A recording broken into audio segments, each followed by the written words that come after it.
Hello viewers, ఎలా ఉన్నారు?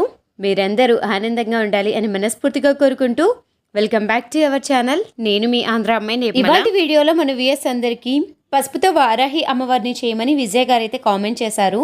వారి కోరిక మేరకు ఈరోజు పసుపుతో చేసిన వారాహి అమ్మవారిని అయితే చూపిస్తున్నాను. ఆ విజయ్ గారు కామెంట్ చేయటం వల్ల నాకు కూడా అమ్మవారిని నా చేతులతో చేసే అదృష్టం కలిగినందుకు నేను కూడా చాలా భాగ్యంగా ఫీల్ అవుతున్నాను. అమ్మవారిని పసుపులో ఏర్పాటు చేసుకునేసి మనం 9 రోజులు పూజ అయితే చేసుకోవచ్చండి. నిరభ్యంతరంగా పూజ చేసుకోవచ్చు. నిత్యం అమ్మవారిని మారుస్తూ ఉండాలా అంటే అలా ఏమీ లేదు. 9వ రోజు అంటే మొదటి రోజు మీరు పీఠం ఏర్పాటు చేసుకునేసి అమ్మవారిని పెట్టుకుంటారు కదా, ఆ రోజున అమ్మవారిని ఇలా చక్కగా పసుపుతో తయారు చేసుకునేసి పసుపుతో తయారు చేసుకున్న అమ్మవారిని 9 రోజులు కూడా పీఠం మీద ఏర్పాటు చేసుకునేసి అమ్మవారికి చక్కగా కుంకుమ అర్చన అయితే చేసుకోవచ్చు. తనకు ఎందుకు ఈ ఉద్దేశం, ఈ థాట్ కలిగిందో నాకు కూడా అర్థం కాలేదు. నాకు కూడా తను ఒక చిన్న విషయాన్ని నాకు అమ్మవారిని నీ చేతుల మీద చేస్తుంటే చూడాలి అనిపించింది అని తను చెప్పటంతో అమ్మవారిని మనం ఎందుకు చేయకూడదు అని నాకు అనిపించింది.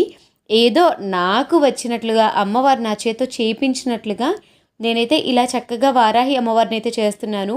మీకు అందరికీ చూస్తుంటేనే చాలా చక్కగా అర్థమవుతుంది అని అనుకుంటున్నాను. పసుపుతో వారాహి అమ్మవారిని చేయటం పెద్ద కష్టం ఏమీ కాదు. కానీ పసుపుతో ఓన్లీ పసుపుతో చేయాలి అంటేనే కొంచెం షేప్స్ అనేది మనకు అటు ఇటుగా వస్తాయి. సో ఏమీ పర్వాలేదు, అమ్మవారి ముఖాన్ని అయితే మేము తయారు చేసుకునేసి అమ్మవారిని పూజలు పెట్టుకున్న పర్లేదు అనుకుంటే ఇలా చక్కగా చేసుకోవచ్చు. పసుపులో కొంచెం మైదా కానీ కలిపారనుకోండి చాలా బాగా వస్తుంది. కానీ అమ్మవారిని మనము ఎంతో పవిత్రంగా పసుపుతో తయారు చేసుకుంటున్నాము. అలాంటి పవిత్రంగా తయారు చేసుకున్న దగ్గర మైదాను యాడ్ చేసి కలుషితం చేయటం అంత ఇష్టం లేదు. అందుకే నాతో పాటు మిమ్మల్ని కూడా అలా నష్టపెట్టద్దు, అమ్మవారు ఎలా ఉన్నా మనకు అనుగ్రహించాలి అని అందరూ కోరుకుంటూ ఉంటారు. కాబట్టి అమ్మవారిని కలుషితం చేయకుండా చక్కగా ఇలా ఏర్పాటు చేసుకోండే ఉద్దేశంతో ఈరోజు పసుపుతోనే మాత్రమే తయారు చేసి చూపిస్తున్నాను. ఏం లేదండి, దీన్ని బాగా పసుపును మెత్తగా పిండిలాగా కలిపేసుకోవాలి. అలా కలిపేసుకున్న తర్వాత ఇక్కడ నేను చూపిస్తున్న విధంగా యాస్టిస్గా ఫాలో అయ్యి అమ్మవారిని అయితే చేసేసుకోవటమే. చాలా చక్కగా అయితే వస్తుంది. అమ్మవారిని ఏదో నేను అలా చేశాను కానీ చూడటానికి చాలా కళగా అనిపించారు. ఒక్కసారి పూజలో పెట్టుకునేసి పూజ చేస్తే నిజంగా సాక్షాత్తు వారాహి అమ్మవారే మన ఇంట్లో ఉన్నారేమో అనిపించింది. అంత బాగా అనిపించింది. నాకేదో బొమ్మలు చేయటం అంత చక్కగా రాదు, కానీ వారాహి అమ్మవారిని నా చేతుల మీదుగా చేస్తూ ఉంటే నిజంగా ఎక్కలేని సంతోషంతో అమ్మవారిని అయితే చాలా చక్కగా చేశాను. వారాహి అమ్మవారిని పసుపుతో తయారు చేసుకున్న తర్వాత ఈ వారాహి అమ్మవారిని 9 రోజులు ఏర్పాటు చేసుకునేసి పూజ గదిలో ఏర్పాటు చేసుకుని పూజ చేసుకున్న తర్వాత 10వ రోజు మనం ఉద్యాపన చెప్తాం కదా, ఉద్యాపన చెప్పే రోజు అమ్మవారిని చక్కగా సాగనంపుతాం కదా, ఆ రోజు బకెట్ నీటిలో తీసుకునేసి ఆ బకెట్ నీటిలో పసుపును కలిపేసి ఆ కలిసిన వాటర్ ఉంటాయి కదా, ఆ వాటర్ను మొక్కలకు పొయ్యండి. అలా మొక్కలకు పోస్తే చీడపీడ పురుగులు రాకుండా ఉంటాయి, ఎవరు తొక్కకుండా ఉంటారు. చక్కగా అమ్మవారు పర్యావరణంలో కలిసిపోతారనమాట. వారాహి పూజ చేయాలి అంటే వేలు ఖర్చు అవుతాయి, వందలు ఖర్చు అవుతాయి అనే ఉద్దేశం ఏమీ పడద్దండి. వేలు వందలు ఖర్చులు కావు. మనం ఇంట్లో నిత్య దీపారాధన ఏ విధంగా చేసుకుంటామో అదే విధంగా నిత్య దీపారాధనతో వారాహి అమ్మవారి పూజనైతే చేసుకోవచ్చు. ఏంటంటే నాన్ వెజ్ తినకూడదు, బ్రహ్మచర్యం పాటించాలి, చెడు మాటలు మాట్లాడకూడదు, ఇలాంటివి బెడ్ మీద పడుకోకూడదు, ఇలాంటి కొన్ని రిస్ట్రిక్షన్స్ ఫాలో అవుతూ మనం పూజ చేసుకుంటాము. అంతకు మించి ఇంకా ఏమీ లేదు.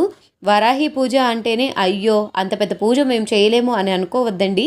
అలా కాకుండా విగ్రహాలు లేవు, అది లేవు, ఇది లేవు అని అసంతృప్తి కూడా పడకూడదనే ముఖ్య ఉద్దేశంతో ఈ పసుపుతో చేసిన వారాహి అమ్మవారిని అయితే చూపిస్తున్నాను. ఇక్కడ నేను గంధము, అలానే నల్లగా బొట్లు ఇవన్నీ పెడుతున్నాను కదా, ఇవన్నీ కుంకుమ, గంధము, అలానే నా దగ్గర కాజల్ అయితే ఉంది అంటే కాటుకం. ఆ కాటుకను వీటన్నిటిని ఉపయోగించి అమ్మవారికి కండ్లను, అలానే పైన గోపురానికి రెడ్ కలర్లో ఉండే వాటిని వీటన్నిటిని ఏర్పాటు చేసుకుంటున్నాను. అన్నీ కూడా పర్యావరణంలో మనకు కలుషితమయ్యే వస్తువులతోటి మాత్రమే చేస్తున్నాను. అంతకుమించి కలుషితం కాని వస్తువులతోటైతే నేను ఏమీ చెయ్యట్లేదు. కాబట్టి ఈ విషయాన్ని గుర్తుపెట్టుకునేసి వారాహి నవరాత్రుల్లో చక్కగా అమ్మవారి ఆరాధన చేసుకోవాలి అనుకున్న వాళ్ళు విగ్రహం లేదు, ఖర్చు పెట్టలేము, స్తోమత లేదు అని భ్రమపడకుండా ఇలా చక్కగా అందరింట్లో పసుపు ఉంటుంది కాబట్టి పసుపుతో వారాహి అమ్మవారిని తయారు చేసుకోండి. సో ఈ విధంగా అయితే పసుపుతో వారాహి అమ్మవారు తయారైపోయింది. మీకు ఈ వీడియో ఎలా అనిపించింది అనేది కింద కామెంట్ సెక్షన్లో తెలపండి. మరొక వీడియోతోటి మళ్ళీ కలుద్దాం.